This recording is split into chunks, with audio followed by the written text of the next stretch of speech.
Breaking news చూస్తున్నాం. నేడు ఢిల్లీలో పొగాకు బోర్డు కీలక సమావేశం నిర్వహించనున్నారు. ఏపీ నుంచి మంత్రి అచ్చెన్నాయుడు, ఎంపీ పుట్టా మహేష్ ఉన్నతాధికారులు హాజరు కానున్నారు. కేంద్ర వాణిజ్య మంత్రిత్వ శాఖ పొగాకు బోర్డు ఆధ్వర్యంలో ఉన్నత స్థాయి అత్యవసర సమావేశం జరగనుంది. ఇక ప్రస్తుతం పొగాకు వేలం కేంద్రాల్లో ధరలు ఒక్కసారిగా పడిపోవడంపై కీలక చర్చ నిర్వహించనున్నారు. నో బిడ్స్ పెరిగిపోవడంతో రైతులు తీవ్ర ఆందోళన వ్యక్తం చేస్తున్నారు. కేజీకి 160 రూపాయల వరకు ధర పడిపోవడంతో రైతులు ఆవేదన వ్యక్తం చేస్తారు. కనీస ధర 200 ఉండాలని ఇప్పటికే సీఎం చంద్రబాబు ఆదేశాలు జారీ చేయగా టొబాకో కంపెనీల సిండికేట్ వాటిని పట్టించుకోలేదు. మరోవైపు కేజీకి 350 రూపాయల మద్దతు ధర ఉంటేనే గిట్టుబాటు అవుతుందని పొగాకు రైతులు చెబుతున్నారు.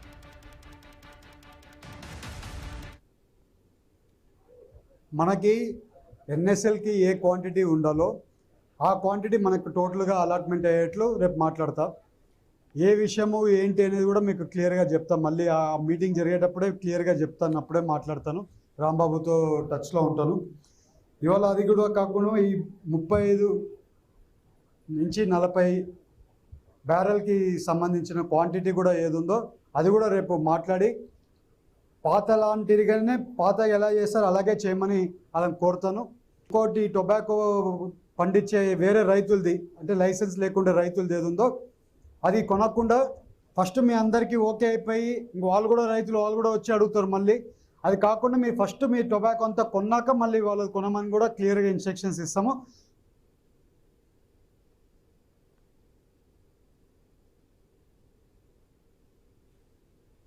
ఇక దీనిపై ఢిల్లీలో తీసుకోబోతున్న నిర్ణయాలపై లక్షలాది మంది పొగాకు రైతులు ఎదురు చూస్తున్నారు. అసలు పొగాకు రైతులకు ఎదుర్కొంటున్న ఇబ్బందులు ఏంటి? దానికి కారణమేంటి? పొగాకు రైతుల కష్టాలపై మరింత సమాచారం దేవరపల్లి నుంచి మా ప్రతినిధి భార్గవ్ అందిస్తారు. అంతర్జాతీయంగా డిమాండ్ ఉన్నటువంటి పంటలన్నిటికీ కూడా ఒక్కొక్కటి ఈ రోజు మద్దతు ధర దక్కని పరిస్థితులు అయితే ప్రస్తుతం ఏపీలో కనిపిస్తున్నాయి. అటు నిన్నటి వరకు ఆక్వా రైతులు, ఆ తర్వాత పామాయిల్ రైతులు, ఇప్పుడు వారి బాటలో పొగాకు రైతులు నిలిచిన పరిస్థితి కూడా ఉంది. ప్రస్తుతం మనతో దేవరపల్లిలోని పొగాకు రైతులు మనతో ఉన్నారు. ఏంటంటే చెప్పండి, పొగాకు రైతు నష్టం వస్తుంది, రేటు పడిపోయింది అంటున్నారు. ఎంత ధర ఉంది అసలు? ప్రజెంట్ ఇప్పుడు 175 నుంచి హైయెస్ట్ 265 వరకు రేటు పలుకుతుందండి. గత సంవత్సరం అయితే మాకు 290 నుంచి 450 రూపాయలు ధర అయితే వచ్చింది. మాకు ఈ రేట్లో అయితే మాకు గిట్టుబాటు అవ్వదండి ప్రజెంట్. మీరు ఎప్పటి నుంచి సాగు చేస్తున్నారు? అసలు ఎన్ని ఎకరాల్లో సాగు చేస్తున్నారు? ఎకరానికి ఎంత ఖర్చు అవుతుంది? కేజీకి ఎంత ఖర్చు అవుతుంది? నేను దగ్గరగా 10 సంవత్సరాల నుంచి వ్యవసాయం చేస్తున్నానండి. ప్రజెంట్ సిచ్యువేషన్లో ఇప్పుడైతే కేజీకి వచ్చి 300 రూపాయల వరకు ఖర్చు అవుతుంది. మాకు కనీసం గిట్టుబాటు ధర 350 రూపాయలైనా మాకు ఇస్తే రైతు సేఫ్ సైడ్లో ఉంటాడండి. లేకపోతే రైతు దారుణంగా దెబ్బతిని తర్వాత ఇబ్బందులకు గురవుతారని రైతులు ఇబ్బందులకు గురవుతారని మేము అనుకుంటున్నాం. దీన్ని కేంద్ర ప్రభుత్వం గుర్తించి మాకు మంచి రేటు కల్పించేలాగా చేయాలని మేము కోరుకుంటున్నాం. అంటే గతంలో అసలు ఉన్నటువంటి రైతు సాగు చేసినటువంటి పంటకి ఇప్పుడు పంటకి బాగా పెరిగిందని అంటున్నారు. అసలు ఎంత మేరకు పెరిగి ఉండొచ్చు? పెరగడానికి కారణం ఏంటి? ఇప్పుడు ధర పడిపోవడానికి కారణం? గత సంవత్సరం కంటే ఈ సంవత్సరం 30% పొగాకు ఎక్స్ట్రా అయింది. దగ్గరగా 90 మిలియన్లు 80 మిలియన్లు అవుద్ది అంటున్నారు. పోయిన సంవత్సరం అయితే 60 మిలియన్లు సుమారు అయింది. ఆ ఇబ్బందులు కూడా పొగాకు రేటుకి ఇబ్బంది పడుతున్నాం. రైతు సేఫ్ సైడ్లో ఉండాలంటే ప్రభుత్వాలను కల్పించుకుని మాకు గిట్టుబాటు ధర రావాలని మేము కోరుకుంటున్నాం. మీరు చెప్పండి, మీరు ఎప్పటి నుంచి సాగు చేస్తున్నారు? అసలు పొగాకు ఎన్ని ఎకరాలు చేస్తున్నారు? 40 సంవత్సరాల సంబంధం చేస్తున్నామండి. ఈ సంవత్సరం మటుకు ఏం బాగోలేదండి, అసలు చాలా దారుణంగా ఉందండి. నేను బేరనకి 4 ఎకరాలు వేస్తామండి. బేరనకి ఎకరానికి వచ్చి 1 లక్ష రూపాయలు పోయేలాగా ఉన్నాయండి. బేరనకి 4 ఎకరాలు అండి, 4 లక్షలు అండి. బేరనకి 4 లక్షలు పోతాయి. అసలు ఎకరానికి ఎంత పెట్టుబడి అవుతుంది? అవుద్దండి, దగ్గర 3 లక్షల లోపు 3 లక్షలు కంపల్సరీగా అవుద్దండి ఎకరానికి. అవుద్దండి.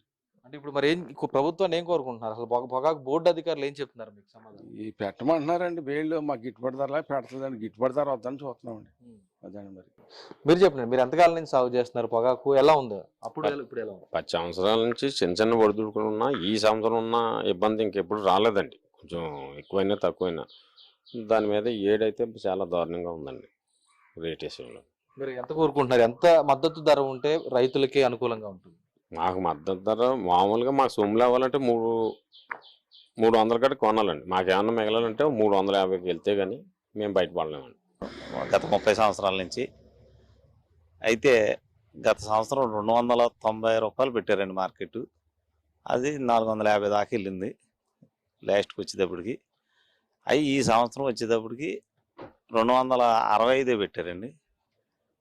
170, 160 అలాగా రోజు రోజు తగ్గించుకుంటా కిందకి 170కి వచ్చేసారండి. వచ్చి అవి కూడా మేము 20 వేలు వేసుకొచ్చి నిన్న 20 వేలు వేసుకొచ్చానండి.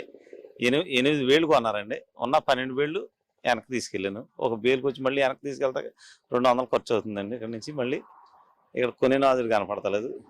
అలాగే ఇక్కడ మా పొగాకు గురించి ఈ రోజుకి కూడా మా ఎమ్మెల్యే గారు అసలు రైతులు 2 నెలల నుంచి ఒక ముక్క అమ్మలేదు. అసలు ఎమ్మెల్యే గారు అసలు ఉన్నాడా లేదో కూడా మాకు అర్థం అవుతలేదండి. ఈ రోజుకు కూడా ఇక్కడ బోర్డుకి వచ్చి రైతుల్ని అసలు ఏంటి సమస్యలు అని ఇప్పుడు కూడా మా దగ్గర తెలుసుకోలేదండి. ఒక ఎంపీ గారు కూడా అసలు మా రైతుల మీద ఇప్పుడు వరకు మా డెవలప్మెంట్ టొబాకో బోర్డుకి వచ్చి రైతులు 2 నెలల నుంచి చాలా అవస్థలు పడుతున్నా కానీ ఓ ఎంపీ గారు కానీ ఎమ్మెల్యే గారు కానీ ఈ రోజుకి మాకు దేవరపల్లి బోర్డుకి రాలేదండి. అసలు ఆ ఇద్దరు అసలు ఉన్నారా లేదో కూడా మాకు అర్థమవుతలేదు అసలు ఈ రోజుకి. పొగాకు వేలం కేంద్రానికి వెళితే ఆ తర్వాత కొనుగోళ్లు జరగక లేదంటే మద్దతు ధర దక్కక తిరిగి మళ్ళీ ఆ బేళ్లను తీసుకొని వచ్చి మళ్ళీ రైతులే తమ నిల్వ ఉంచుకునేటువంటి పరిస్థితి వస్తుంది. ఈలోపు నాణ్యత తగ్గిపోయినటువంటి సాకులు కానీ బేళ్లలో రకాలు చూపించి కనిష్ట స్థాయి రేటు ఇచ్చేటువంటి పరిస్థితులు కూడా ప్రస్తుతం పొగాకు వ్యవసాయంలో కూడా కనిపిస్తున్నాయి. అయితే జిఎస్టీ ప్రభావం సిగరెట్ల రేట్లు పెంచితే ఏదైతే ప్రజలు ఎవరైతే ధూమపానం సేవించేవారు ఉంటారో వారు పొగ తాగడం మానేస్తారు అనేటువంటి కేంద్ర ప్రభుత్వం తీసుకున్న నిర్ణయం వల్ల రైతులు నష్టపోవడంతో పాటు సాధారణంగా దేశవాళీయంగా తయారవుతున్న సిగరెట్ కాకుండా విదేశాల నుంచి బ్లాక్ మార్కెట్ లో తరలి వస్తున్నటువంటి సిగరెట్ల విక్రయాలు కూడా పెరిగి మరింత హానికరంగా ప్రజల ఆరోగ్యానికి చేకూర్చేటువంటి పరిస్థితులు కనిపిస్తున్నాయి. ఖచ్చితంగా పొగాకు రైతులు గనక సాగు మళ్ళీ చేయాలంటే 350 రూపాయలు కనీస మద్దతు ధర ఇవ్వాలనేది కూడా ఈరోజు రైతుల నుంచి డిమాండ్ వినిపిస్తుంది. అంతర్జాతీయంగా కూడా జరిగే ఈ పొగాకు కొనుగోళ్లకు సంబంధించి కూడా విదేశాల్లో ఓవైపు బ్రెజిల్, బెల్జియం వంటి దేశాల్లో కూడా అక్కడ పొగాకు ఉత్పత్తుల పంటలు అనేది కూడా ఎక్కువగా వినియోగించడంలోకి రావడం అనేది, ఉత్పత్తి సాగు చేయడంలోకి రావడం అనేది కూడా మరొక కారణంగా కనిపిస్తుంది. మరి దీని మీద పొగాకు రైతులకు ఒక స్పష్టమైనటువంటి మద్దతు ధర ఇవ్వాలనేది కూడా వారు కోరుతున్నారు. కేంద్ర రాష్ట్ర ప్రభుత్వాలు ఏ విధంగా స్పందిస్తాయనేది కూడా వేచి చూడాల్సిన పరిస్థితులు కనిపిస్తున్నాయి. కెమెరా పర్సన్ చంటితో భార్గవ్, న్యూస్,